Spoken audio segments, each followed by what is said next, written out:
Hello hi guys welcome to SR education.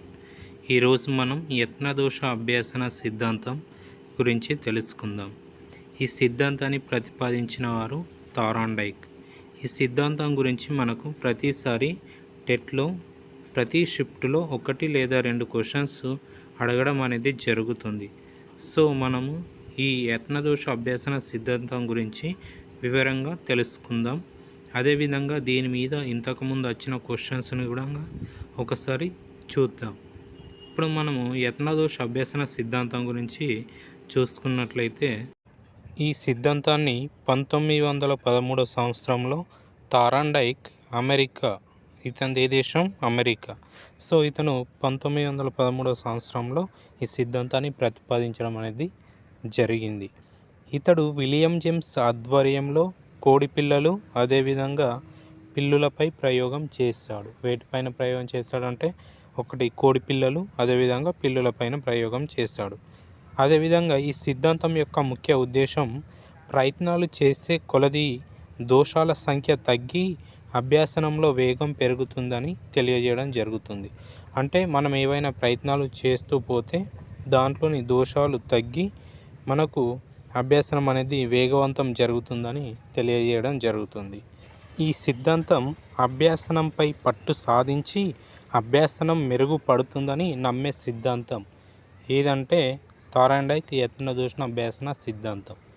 ఇప్పుడు ఈ సిద్ధాంతానికి ఇతర పేర్లు ఏమున్నాయో ఒకసారి అవి చూద్దాం.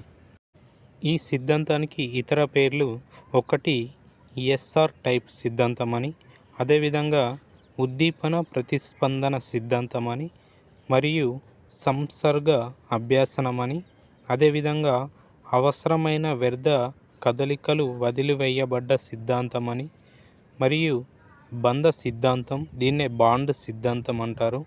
అదేవిధంగా విజయపద వర్ణరీతి అభ్యాసనం అని కూడా అంటారు.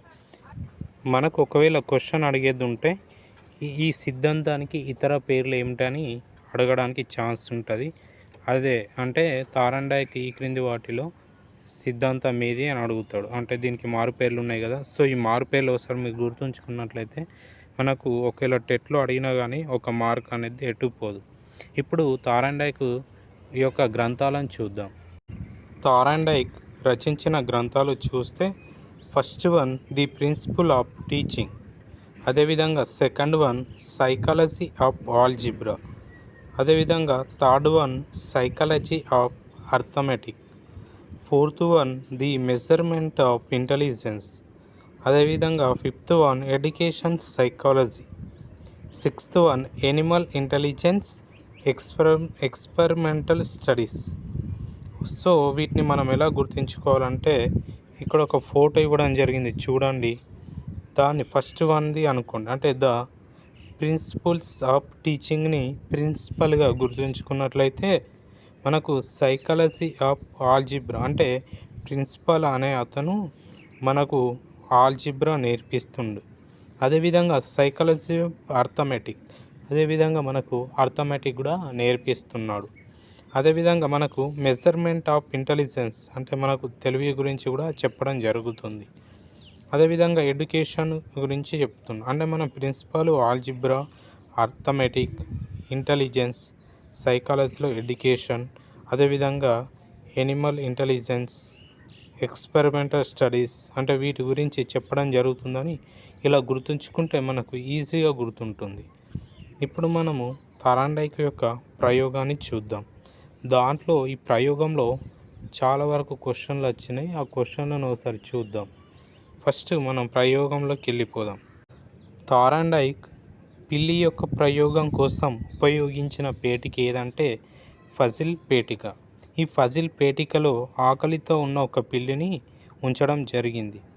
దీనికి బయట ఒక ఎండు చేప ముక్కను కనిపించే విధంగా ఏర్పాటు చేసి లోపలి భాగంలో ఒక మీటను అమర్చాడు. అయితే ఆకలితో ఉన్న పిల్లి ఆహారం కోసం అనేక ప్రయత్నాలు చేసింది. అంటే ఆ లోపల మీట ఉన్న సంగతి దానికి తెలియదు. దాని ఆకలి కోసం అనేక ప్రయత్నాలు చేయడం అనేది సాగింది. అనుకోకుండా మీటను నొక్కడం ద్వారా ద్వారం తెరవబడి ఆహారాన్ని చేరుకుంది. అంటే అది అనేక ప్రయత్నాలు చేసింది. దాంట్లో దాన్ని ఎలా అందుకోవాలని తిరుగుతుండగా ఆ లోపల ఒక మీట అమర్చబడి ఉంది చూడండి. ఆ మీటను అనుకోకుండా టచ్ చేయడంతో ఆ డోర్ అనేది ఓపెన్ అయింది. అప్పుడు ఆ పిల్లి ఆ చేప ముక్కను చేరుకోవడం అనేది జరిగింది. ఇదే పరిస్థితిని మళ్ళీ మళ్ళీ కల్పించినప్పుడు తక్కువ ప్రయత్నాల్లో మీట నొక్కి బయటకు వచ్చింది. అంటే ఈ పరిస్థితిని మళ్ళీ లోపల పెట్టడం, బయట ఒక చేప ముక్క ఉంచడం, మళ్ళీ అది తిరగడం, మీట నొక్కడం, మళ్ళీ బయటకు చేప ముక్క తినడం. ఇట్లా అనేకసార్లు పరిస్థితిని కల్పించినప్పుడు తక్కువ సమయం అంటే ఇక దానికి తెలిసిపోతాం మీట ఎక్కడుంది అన్నది. సో దాన్ని నొక్కాలి, వెంటనే వచ్చి చేప ముక్క తినాలి. ఇలా ప్రతిసారి తక్కువ ప్రయత్నాలలో మీట నొక్కి బయటకు వచ్చి ఆహారం తినడం అనేది జరిగింది. అంటే దీని అర్థం ప్రయత్నాలు చేసే కొలది దోషాల సంఖ్య తగ్గి అభ్యసనంలో పట్టు సాధించడం అనేది జరుగుతుంది. అంటే పిల్లిని పేటికలో ఉంచినప్పుడు అది ఫస్ట్ సారి ఎక్కువ ప్రయత్నాలు చేసింది. దాని తర్వాత కొద్దిగా దోషాలు అనేవి తగ్గి తక్కువ ప్రయత్నాల్లోనే ఆ చేప ముక్కను అందుకోవడం అనేది జరిగింది. దీంట్లో ప్రేరణ ప్రతిస్పందనల మధ్య దృఢమైన బంధం ఏర్పడడం వలన వ్యక్తి ప్రవర్తనలో మౌఖిక మార్పు వస్తుంది. అంటే ప్రేరణ తోటి మనం ప్రతిస్పందన ఇవ్వడం వలన మనకు దృఢమైన సంబంధం ఏర్పడి వ్యక్తి యొక్క ప్రవర్తనలో మౌలిక మార్పులు సంభవిస్తాయి. ఈ ప్రయోగంలో పిల్లి యాదృచ్ఛికంగా విజయం సాధించడం అనేది జరిగింది. అంటే ఇక్కడ ఈ ప్రయోగంలో పిల్లి కావాలని ఏం విజయం సాధించిందంటే కావాలని మీటనే నొక్కలే. అది అందులో తిరుగుతూ అనుకోకుండా మీటర్ నొక్కడం, అదే యాదృచ్ఛికంగా విజయం సాధించడం అనేది చెప్పడం జరుగుతుంది ఇక్కడ. అందువలన దీనిని వ్యర్థ కదలికలను విసర్జించి విజయవంతమైన చర్యలు ఎంపిక చేసుకుంటూ వచ్చిందని చెప్పవచ్చు. అంటే వ్యర్థ కదలికలు అంటే మనం చేసే ప్రయత్నాలు తగ్గించడం అనే అర్థం. అదేవిధంగా అందుకని ఈ సిద్ధాంతాన్ని విజయపథ వరణ రీతి సిద్ధాంతం అని కూడా అంటారు. ముఖ్యంగా చలన అభ్యసనం యత్నదోష పద్ధతి ద్వారానే జరుగుతుంది. అంటే చలనం అంటే ఏంటి అంటే ఇక్కడ కింద ఎగ్జాంపుల్ ఇవ్వడం జరిగింది చూడండి. ఈత కొట్టడం అనేది స్టార్టింగ్లో మనకు రాదు. దాన్ని మనం ప్రయత్నాలు చేసే కొలది మనం తప్పులు ఏమైతే చేస్తున్నామో అవి తగ్గించి మనం ఈత నేర్చుకోవడం అనేది జరుగుతుంది. అదేవిధంగా ఎక్కాలు కూడా మీకు స్టార్టింగ్లో మనకు అంత పర్ఫెక్ట్ రావు. ఫస్ట్ మనం కొన్ని తప్పులు చెప్తాం, దాని తర్వాత కొంచెం తగ్గించి అప్పుడు కరెక్ట్గా చెప్తాం. అదేవిధంగా పలకపై రాత నేర్చుకోవడం, పలక మీద రాత కూడా ఒకటేసారి దిద్దుమంటే ఒకటేసారి రాదు.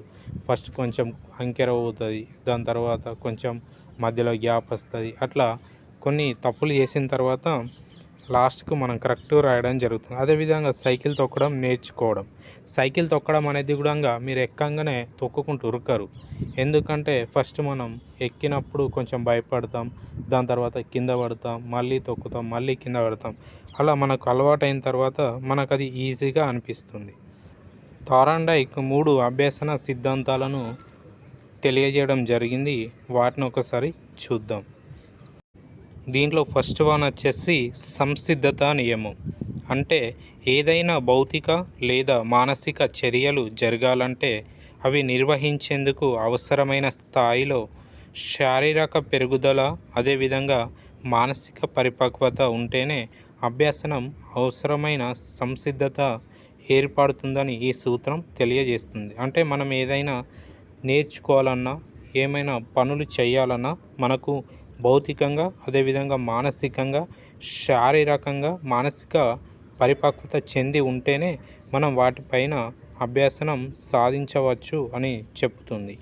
అంటే శారీరక సంసిద్ధత అనేది వయస్సు, అదేవిధంగా పరిపక్వతపై ఆధారపడి ఉండును. అదేవిధంగా మానసిక సంసిద్ధత ప్రేరణపై కూడా ఆధారపడి ఉంటుంది. అంటే ఈ సంసిద్ధత నియమం అంటే మనం ఏదైనా నేర్చుకోవాలంటే మనము దానికి ముందు సంసిద్ధత అయి ఉండాలి. అంటే దీన్ని మనకి ఇలా చెప్తే అర్థం కాదు, కానీ మనకు ఎగ్జాంపుల్ తీసుకొని చెప్తే మీకు ఈజీగా అర్థమవుతుంది. ఇప్పుడు మనం ఒకసారి ఎగ్జాంపుల్ చూద్దాం. ఇక్కడ ఎగ్జాంపుల్ చూడండి. గుర్రాన్ని నీటి వరకు తీసుకొని వెళ్ళగలము కానీ నీరుని తాగించలేము. అంటే గుర్రాన్ని నీటి తొట్టి వరకు తీసుకెళ్తాం, కానీ అది తీసుకెళ్ళినంత మాత్రాన నీళ్ళు తాగుతా అంటే తాగదు. ఎందుకంటే అది సంసిద్ధంగా లేదు. దానికి ఎప్పుడైతే ధూప అనిపిస్తుందో అప్పుడే అవుతాయి. మనం తీసుకెళ్తే అది తాగదు. అదేవిధంగా కుట్లు అల్లికలు నేర్చుకోవడానికి తగిన వయసు వచ్చినప్పుడు మాత్రమే ఆడపిల్లలు వానిని అభ్యసించగలుగుతారు. అంటే చిన్నప్పుడు చిన్న పిల్లలు పోయి కుట్లు అల్లికలు కుట్టు లేదా అల్లు అనంటే వాళ్ళు ఉలుతారా? ఎందుకంటే వాళ్ళు అప్పుడు సంసిద్ధత అయి ఉండరు. అంటే వాళ్ళ శారీరకంగా మానసికంగా కానీ వాళ్ళకు సంసిద్ధత అయి ఉండరు కాబట్టి వారు అప్పుడు వాటిని చెయ్యలేరు. దాని తర్వాత వయసు వచ్చినప్పుడు మాత్రమే వాటిని అభ్యసించగలుగుతారు. వీటి మీద మనకు ప్రీవియస్లో కొన్ని క్వశ్చన్స్ రావడం జరిగింది. ఆ క్వశ్చన్స్ని ఒకసారి చూద్దాం. ఇక్కడ చూడండి, తారాండైక్ అభ్యాసనంలో దేనికి ప్రాధాన్యత ఇచ్చారు అంటే ఇక్కడ 1 సహజాతాలు, 2 చింతన, 3 వివేచన, 4 ఉపాయాలు. అంటే మనకు ఇంతకుముందు చర్చించుకున్నాం. అంటే చలన కౌశలాలకు ఎక్కువ ప్రాధాన్యత ఇచ్చాడు. అంటే మనం ఈత కొట్టడం కానీ సైకిల్ తొక్కడం కానీ వీటి గురించి మనం ఇంతకుముందు తెలుసుకున్నాం కదా. వాటిని సహజాతాలు అని అంటారు. సో దీనికి ఆన్సర్ వచ్చేసి ఏంటంటే సహజాతాలు. అదేవిధంగా ఇంకో క్వశ్చన్ చూద్దాం. ఇక్కడ చూడండి, ప్రీవియస్ క్వశ్చన్. శ్రావణ్ తన 2 ఏళ్ల కూతురిని ట్యూబ్లో ఉంచి స్విమ్మింగ్ పూల్లో పడేశాడు. అతని కూతురు భయపడి చాలా ఏడ్చింది. అతను ఆమెను పూల్ నుండి బయటకు తీశాడు. కానీ ఆ తర్వాత చాలా సంవత్సరాలు ఆమెను స్విమ్మింగ్ పూల్లోకి వదలలేకపోయాడు. దీనిని తారాండైక్ యొక్క ఈ అభ్యసన నియమం ద్వారా వివరించవచ్చు. అంటే శ్రావణ్ తన కూతురు 2 ఏళ్ల కూతుర్ని స్విమ్మింగ్ పూల్లో తోసేశాడు. అందుకు ఆమె భయపడి ఏడ్చింది. ఎందుకంటే అప్పుడు ఆమె సంసిద్ధంగా లేదు నేర్చుకోవడానికి. ఆమె యొక్క చలన కౌశలాలు అనేటివి ఈ సంసిద్ధంగా అనేటివి లేవు. సో ఆమె అందుకే భయపడింది. చాలా సంవత్సరాల తర్వాత తను స్విమ్మింగ్ పూల్లోకి దించలేకపోయాడు. అంటే అప్పటి వరకు లేదు. తర్వాత ఆమె తనంతట తాను స్విమ్మింగ్ పూల్లో ఈత కొట్టడం అనేది ప్రారంభిస్తుంది. ఎందుకంటే తాను తర్వాత సంసిద్ధంగా ఉంటుంది కాబట్టి తర్వాత తనకు ఎలాంటి భయం అనేది ఉండదు. దీని మీద ఇంకో క్వశ్చన్ రావడం జరిగింది. ఆ క్వశ్చన్ని కూడా ఒకసారి చూద్దాం. ఇక్కడ చూడండి, ఇంకొక క్వశ్చన్. సరైన సమయంలో సరైన ప్రారంభం అనే పదజాలం తారాండైక్ యొక్క ఈ అభ్యసన నియమానికి సంబంధించినది. దీంట్లో ఒకటి ఎలిమినేట్ చేయవచ్చు. ఒకటి అభ్యసన నియమం ఉన్నది, ఫలిత నియమం ఉన్నది, అదేవిధంగా సంసిద్ధత నియమం ఉన్నది, కానీ సారూప్యత నియమం అనేది లేదు. సో ఇది ఉండదు. ఇవి ఉన్నాయి 3. ఈ మూడిట్లో సరైన సమయంలో సరైన ప్రారంభం అంటే సరైన సమయంలో అంటే సంసిద్ధంగా ఉన్నప్పుడే తను ఏదైనా కానీ చెయ్యగలుగుతుంది అని తెలియజేయే అభ్యసన సిద్ధాంతం ఏదంటే ఇదే సంసిద్ధత నియమం. సో దీని ఆన్సర్ వచ్చేసి ఆప్షన్ 3. ఇది వచ్చేసి పార్ట్ 1 వీడియో. సెకండ్ పార్ట్లో అభ్యసన నియమం అదేవిధంగా ఫలిత నియమం గురించి తెలుసుకుందాం. దానికి సంబంధించిన ఎక్కువగా క్వశ్చన్స్ వాటి మీద రావడం జరిగింది. సో వాటిని కూడా తెలుసుకుందాం. ఓకే, ఈ వీడియో మీకు నచ్చినట్లయితే సబ్స్క్రైబ్ చేయండి, అదేవిధంగా లైక్ చేయండి, షేర్ చేయండి, కామెంట్ చేయండి, మీ మిత్రులకు తెలియజేయండి. Thank you for watching.